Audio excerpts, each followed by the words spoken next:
로마서 5장 5절로부터 10절입니다. 한 절씩 교독합니다. 소망이 우리를 부끄럽게 하지 아니함은 우리에게 주신 성령으로 말미암아 하나님의 사랑이 우리 마음에 부은 바 됨이니.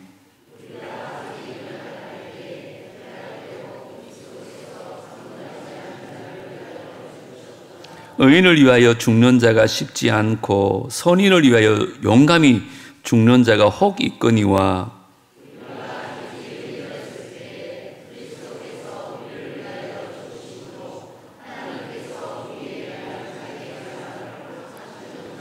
그러면 이제 우리가 그의 피로 말미암아 의롭다 하심을 받았으니 더욱 그로 말미암아 진노하심에서 구원을 받을 것이니 곧 우리가 원수 되었을 때에 그의 아들의 죽으심으로 말미암아 하나님과 화목하게 되었은즉 화목하게 된 자로서는 더욱 그의 살아나심으로 말미암아 구원을 받을 것이니라. 아멘.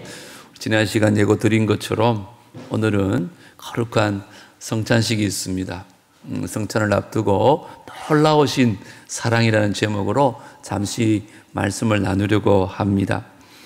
흔히들 이 성경 전체를 압축하면 요한복음 3장 16절이 될 것이라고 말합니다.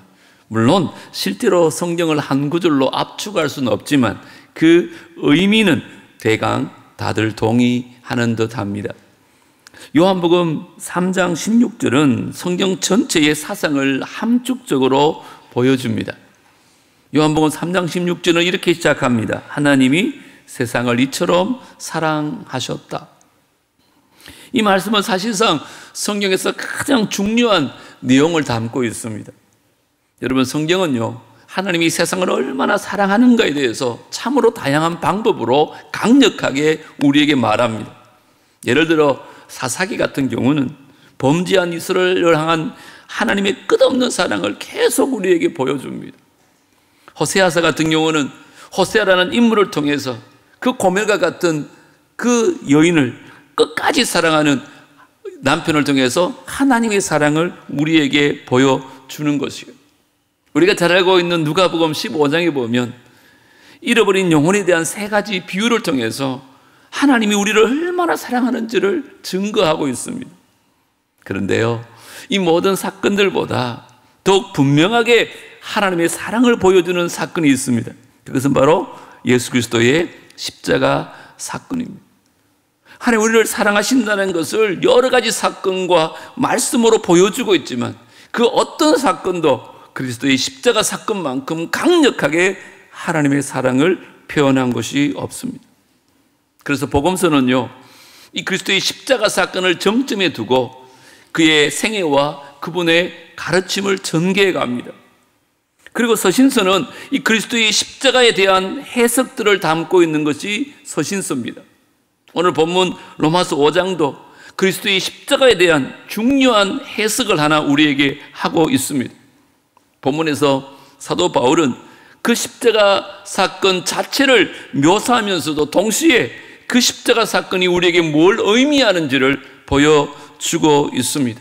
오늘 이 로마서 말씀을 통해서 다시 한번 하나님의 놀라운 사랑을 경험하고 돌아가는 복된 시간 되어지기를 주님으로 축복합니다. 우리 하나님의 사랑은요, 하나님은 그분의 아들을 우리에게 주셨다는 것입니다. 사실은 있을 수가 없는 일입니다. 오늘 8절은 그리스도께서 우리를 위하여 죽으셨다고 그렇게 단순하게 기록되어 있지만 10절은 좀 달라요. 뭐라고 말합니까? 우리가 원수 되었을 때에 그의 아들의 죽으심으로 말미암아, 그의 아들의 죽으심이라고 말합니다. 만약 하나님께서 우리에게 선지자를 보내주셨다 해도 우리는 참 감사하게 생각했을 것입니다. 하나님이 천사를 우리를 위해서 보내주셨다 해도 우리는 얼마나 감사한지 모릅니다. 그런데 하나님은 우리에게 선지자나 천사를 보내신 것이 아닙니다. 그분은 그분의 아들을 우리에게 보내주셨습니다. 그것도 단순한 아들이 아닙니다. 자신의 존재와 동일한 유일한 독생자 예수 그리스도, 그분을 우리에게 보내주신 것입니다. 그렇습니다, 여러분. 하나님은 우리에게 선지자나 천사와 같은 제3자를 보내신 것이 아니라 하나님 자기 자신을 우리에게 보내주신 것입니다. 만약에 우리 하나님께서 자신이 아닌 다른 존재를 보냈다면 그분의 사랑은 온전한 사랑이 아닐 것입니다. 왜? 사랑은 본질적으로 자신을 내어주는 것이 참된 사랑이기 때문에 그렇습니다. 그래서 요한복음 3장 16절은 하나님이 세상을 이처럼 사랑하사 독생자를 주셨다고 말하는 것입니다. 하나님은 세상을 이처럼 사랑하셨습니다. 자기 아들을, 독생자를 아끼지 아니하고 내어줄 정도로 저와 여러분을 사랑하셨습니다. 믿으시기를 주 이름으로 축복합니다. 오늘 성찬은 그 사랑을 다시 한번 우리 가운데 회복하는 것입니다.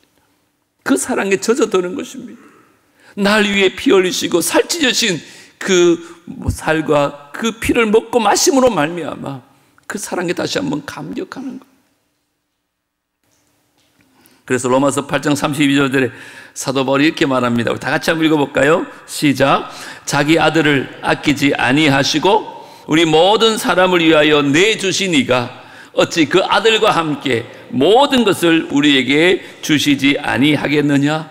하나님은 자기 아들을 아끼지 아니하고 우리 모든 사람을 위하여 내어주셨어요. 그것은 곧 자기 자신을 내어준 거예요. 여러분, 자식을 키운 부모님들은 이 말을 다 이해하죠. 사실은 자식을 내어준다는 것은 자기를 내어주는 거예요.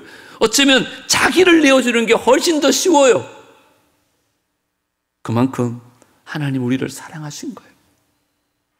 오늘 이 아침에 그 사랑을 다시 한번 회복할 수 있는 귀한 은혜가 있기를 주 이름으로 축복합니다. 두 번째, 하나님은요, 그 아들을 우리에게 보내주셨을 뿐만 아니라 그 아들을요, 십자가에 달려 죽게 하셔요. 여러분, 이게 과연 있을 수 있는 일입니까? 여러분이라면 하나밖에 없는 아들을 십자가에 달려 죽게 할 수 있을 것 같아요? 그런데 우리 하나님은 그 일을 하셨어요. 왜요? 우리를 너무너무 사랑하셔서. 그 아들을 보내주신 것만 해도 너무 놀랍고 감격스러운데 그분이 이 땅에 오셔서 우리를 위해서 십자가에 죽습니다. 여러분, 빌립보서 2장 7절 8절을 보면 이렇게 말합니다.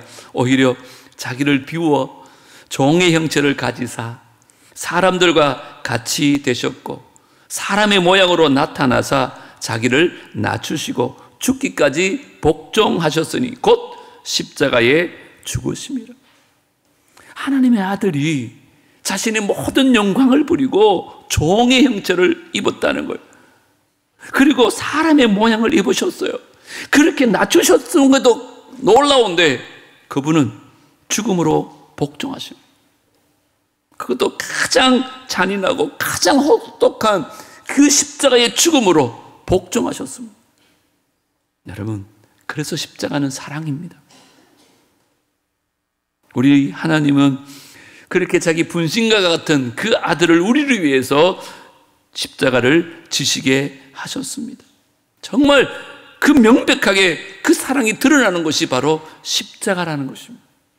우리는 그리스도 십자가 앞에서 이 세상 어떤 사랑과도 비교할 수 없는 지고지손의 그 사랑을 경험하게 되어지는 거예요. 요한일서 3장 16절에 이렇게 말합니다. 그가 우리를 위하여 뭐 하셨어요? 목숨을 버리셨으니. 우리가 이로써 뭘 알아요? 사랑을 알고. 이제 우리가 어떻게 해야 돼요? 우리도 형제들을 위하여 목숨을 버리는 것이 어떻다고요? 마땅하다.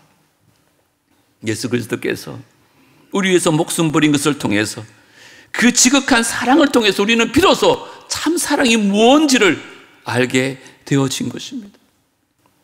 하나님 우리를 얼마나 사랑하는지 모릅니다. 그 사랑이 얼마나 놀라운 사랑인지 모릅니다. 하나님은 자기 자신의 아들을 십자가에 달려 죽게 하셨습니다.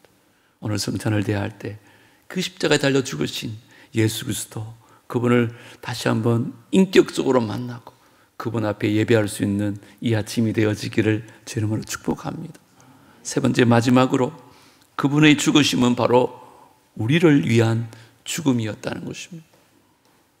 여러분, 십자가에 죽음 가운데 가장 중요한 단어가 있다면 우리를 위해서라는 단어입니다. 도대체 여러분, 우리가 얼마나 대단한 존재기에 다른 사람도 아니고 하나님의 아들이 자신의 생명을 바쳤을까요? 우리가 그런 자격이 있습니까? 도대체 우리가 누굴까요, 여러분? 놀랍게도 성경은요, 우리를 죄인이라고 말합니다. 오늘 본문 보십시오. 우리가 아직 죄인 되었을 때. 여러분, 여기 원어의 죄인이란 말은 그 관역을 맞추지 못하고 빗나간 자를 일컫는 말입니다. 다시 말하면 하나님의 영광의 표준에 이르지 못한 실패자를 가르치는 말이에요. 우리를 향해서 베푸신 그 하나님의 사랑이 무엇인지조차 알지 못하고 살아가는 어리석은 자를 일컫는 말이에요. 페인입니다. 도대체 이것이 말이 되느냐 말이에요. 하나님의 아들이 목숨을 바칠 정도로 그 정도 된다면 최소한 좀 깨끗하든지 정결하든지 어느 정도 가치가 있는 자라야 되지 않아요? 그런데 하나님의 아들이 목숨을 버린 대상이 바로 죄인이라는 거예요. 더 나가서 우리는요, 경건하지도 못했어요. 오늘 6절 보십시오. 그리스도께서 경건하지 않은 자를 위하여 죽으셨도다. 우리는 분명히 경건하지 않습니다. 우리는 하나님을 경외하지도 않았고요. 하나님께 영광을 돌리지도 않았어요. 여러분 가운데 나는 하나님 사랑받을 자격이 있다고 생각하는 분 계신가요? 아무도 없을걸요. 저는 그런 사랑받을 자격이 없어요. 그런데 하나님 우리를 사랑하셨어요. 한 걸음 더 나가서 우리는요, 놀라지 마세요. 하나님과 원수였어요.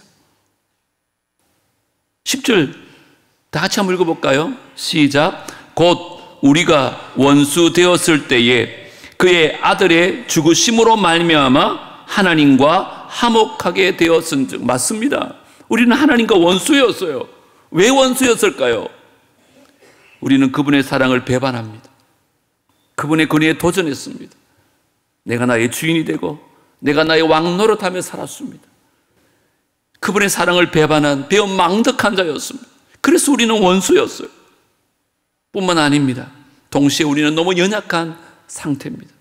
우리 스스로 아무것도 할 수 없는 6절 보십시오.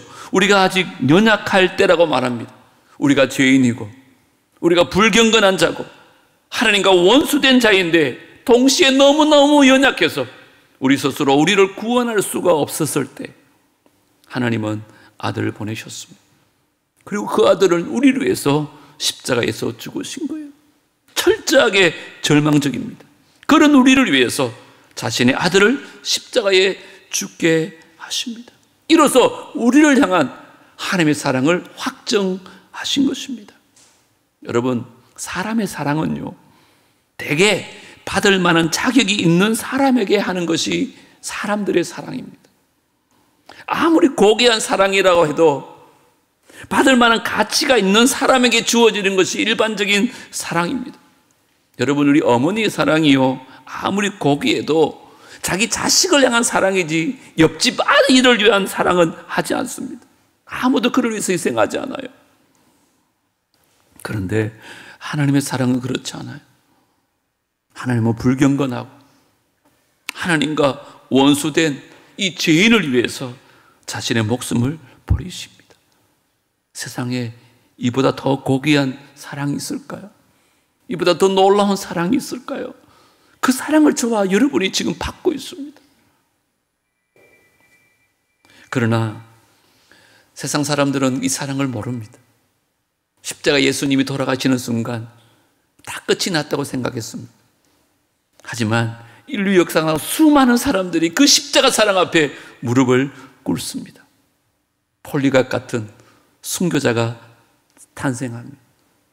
어거스틴 같은 회심자가 나타나고 루터와 같은 종교개혁자가 일어나고 크로스비 같은 시각장애인 창송 시인이 이르기까지 참으로 다양한 사람이 그 그리스도의 십자가를 깨닫고 그 사랑 앞에 무릎을 꿇었습니다.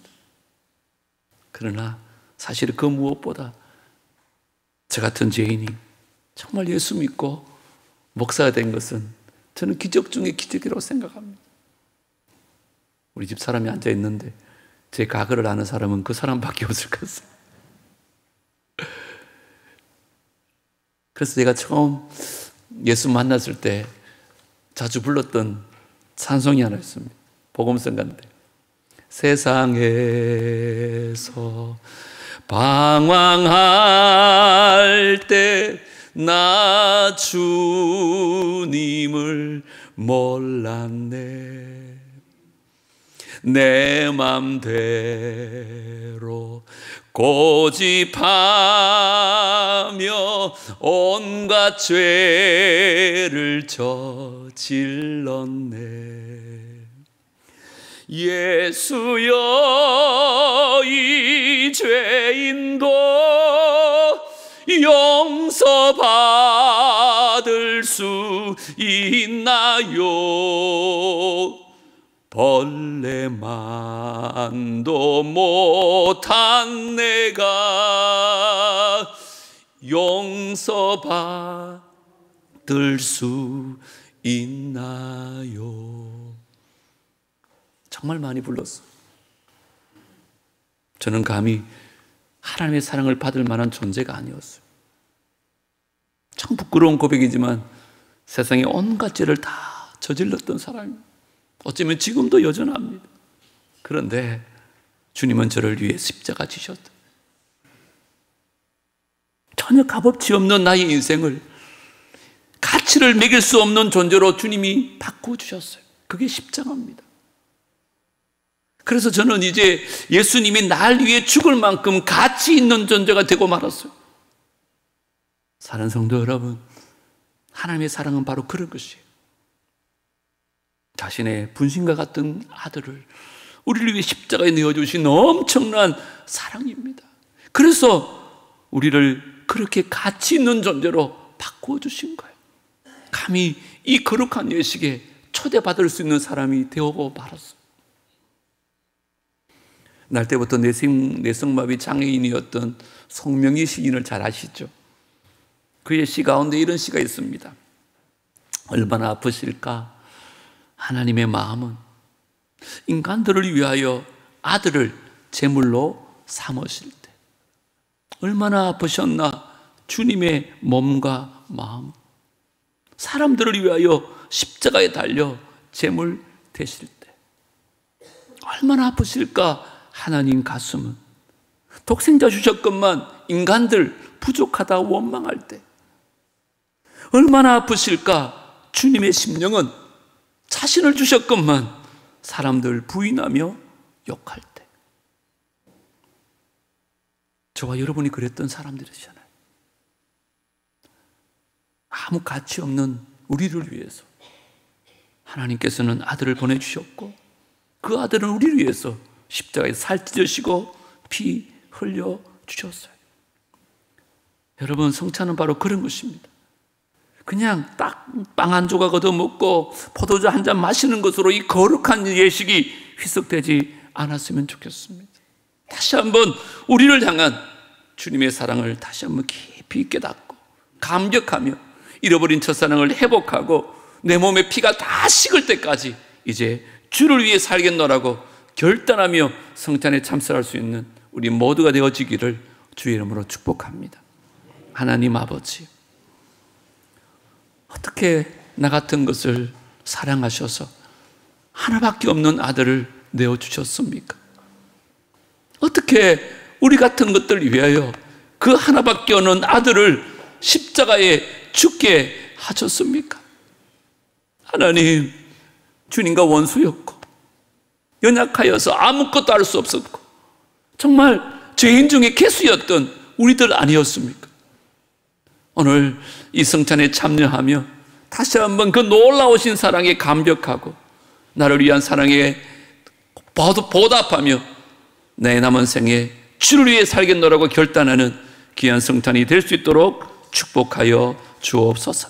우리 자신을 살피고 주의 성찬에 참여할 때에 놀라운 기름 부으심이 우리 가운데 임하게 하여 주옵소서.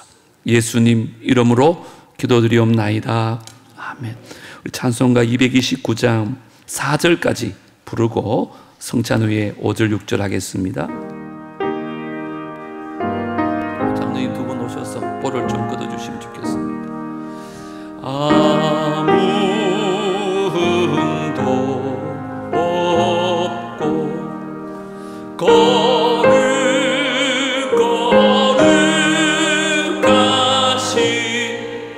주 하나님 어린 양이 죽임을 당했네. 이는 날 위하여 십자가 위에서 못 박히사 깨뜨리신 주님의 몸일세. 이는 날 위하여 형벌을 받으사 주가 진히 대신 흘리 주의 보혈일세. 이는 주가 지고 나에게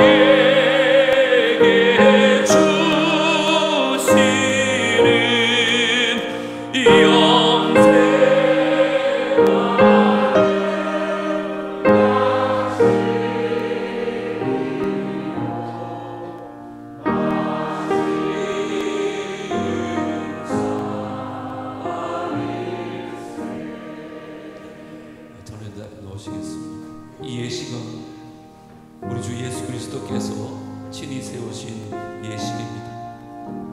주님의 죽으심을 기념하고 그의 재림하시기까지 주의 죽으심을 기억나게 하는 예식입니다. 그리스도 예수 안에서 거룩하심을 입은 성도 여러분, 하나님께서는 자기 백성들에게 힘을 주시고 또 죄를 대적하게 하고 모든 고난에서 우리를 견고하게 하시고 우리를 굳세게 하고 그 책임을 감당케 하기 위해서 오늘 이 예식을 제정하셨습니다. 오늘 이 예식을 통하여 다시 한번 주의 뜻을 잘 분별해서 주의 은혜에 감격하는 예식이 되기를 주의 이름으로 축복합니다. 이 예식은 세례교인만이 참여할 수 있습니다. 양해를 하시고 세례교인만 참여하시고 또 세례교인이랄지라도 양심에 가책이 있는 분들은 정말 회개하는 마음으로 참여해야 합당한 성찬이 되어질 줄 믿습니다. 먼저 분명하겠습니다.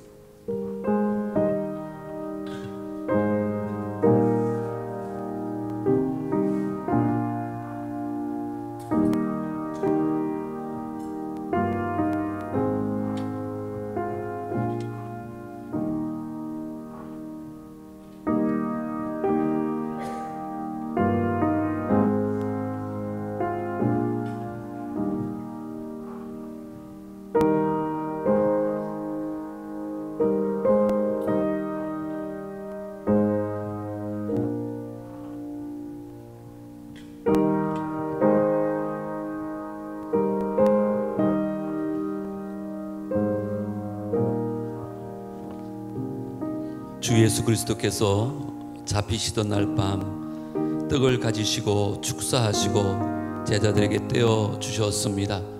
주의 분부하심을 따라 저도 이제 여러분들에게 이 떡을 나누어 드리고자 합니다. 십자가를 묵상하시면서 이 거룩한 성찬에 참여할 수 있기를 바랍니다. 다 같이 한번 기도드리겠습니다. 이것은 너희를 위하는 내 몸이니 이것을 행하여 나를 기념하라 하신 주님, 이제 우리가 그 주님의 뜻을 받들어 이 거룩한 성찬에 참여하고자 합니다. 부디 우리에게 긍휼을 베풀어 주셔서 떡을 나눌 때에 주님의 몸을 대함같이 신령한 은혜가 넘치게 하여 주시고 참여하는 모든 분들에게 생명의 능력을 확신케 하는 거룩한 떡이 되게 하여 주옵소서. 예수님의 이름으로 기도드리옵나이다. 아멘. 세례교인들은 그 자리에 다 일어서십시오. 우리 장로님 주시는 떡을 받고 기도하시고 드시면 되겠습니다. 예수께서 이르시되 내가 진실로 진실로 너희에게 이르노니 인자의 살을 먹지 아니하고 인자의 피를 마시지 아니하면 너희 속에 생명이 없느니라. 내 살을 먹고 내 피를 마시는 자는 내 안에 거하고 나도 그의 안에 거하나니 살아계신 아버지께서 나를 보내심에 내가 아버지로 말미암아 사는 것 같이 나를 먹는 그 사람도 나로 말미암아 살리라. 이것은 하늘에서 내려온 떡이니 조상들이 먹고도 죽은 그것과 같지 아니하여 이 떡을 먹는 자는 영원히 살리라. 내 살을 먹고 내 피를 마시는 자는 영생을 가졌고 마지막 날에 내가 그를 다시 살리리니 내 살은 참된 양식이요 내 피는 참된 음료로다. 아멘. 받으시고 앉으시면 되겠습니다.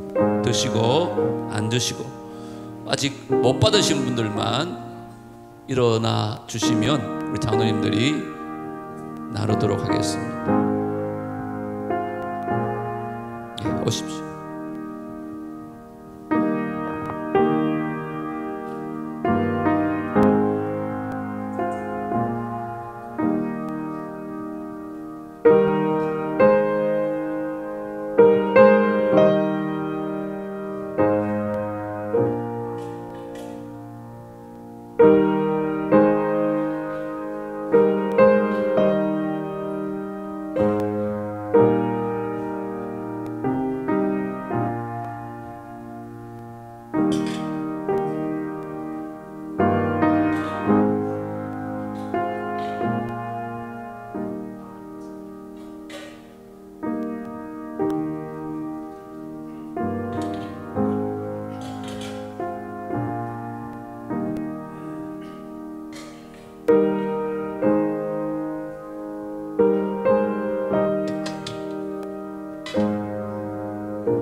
우리 주님께서 식후에 잔을 가지시고 축사하신 후에 제자들에게 주시며 말씀하셨습니다.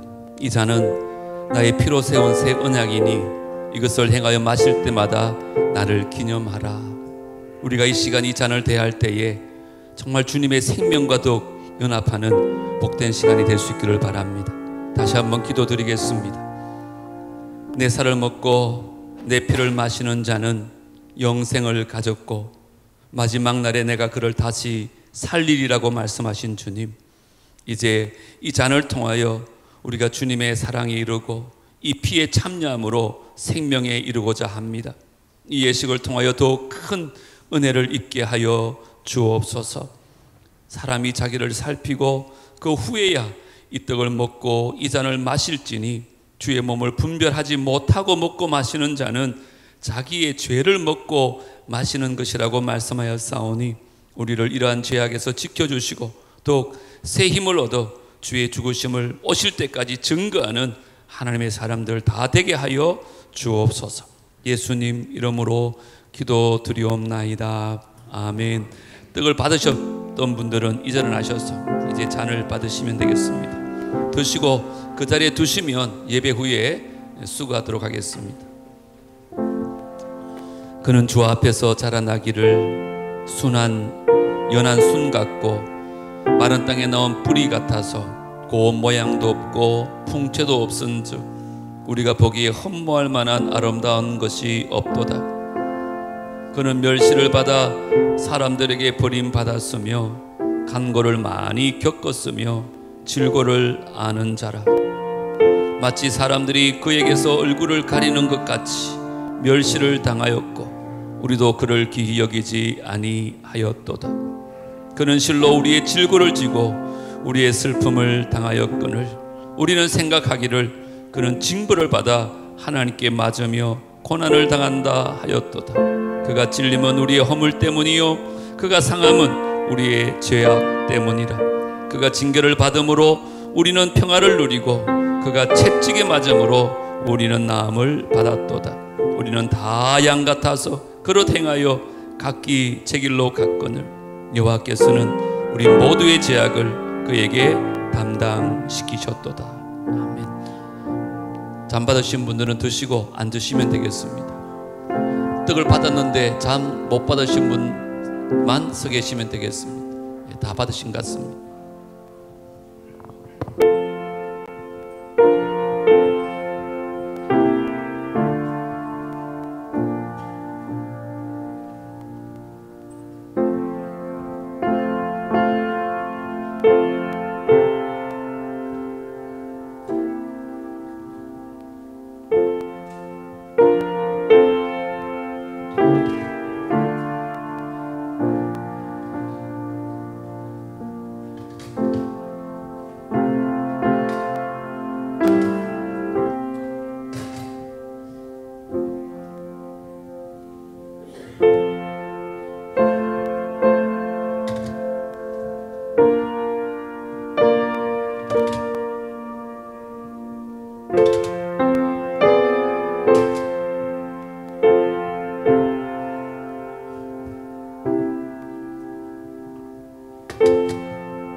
우리 예수님께서 제자들과 마지막 성만찬을 하신 후에 찬미하면서 감람산에 가셨다고 했습니다. 자리에 다 일어나셔서 우리 229장 5절과 6절 찬양하겠습니다.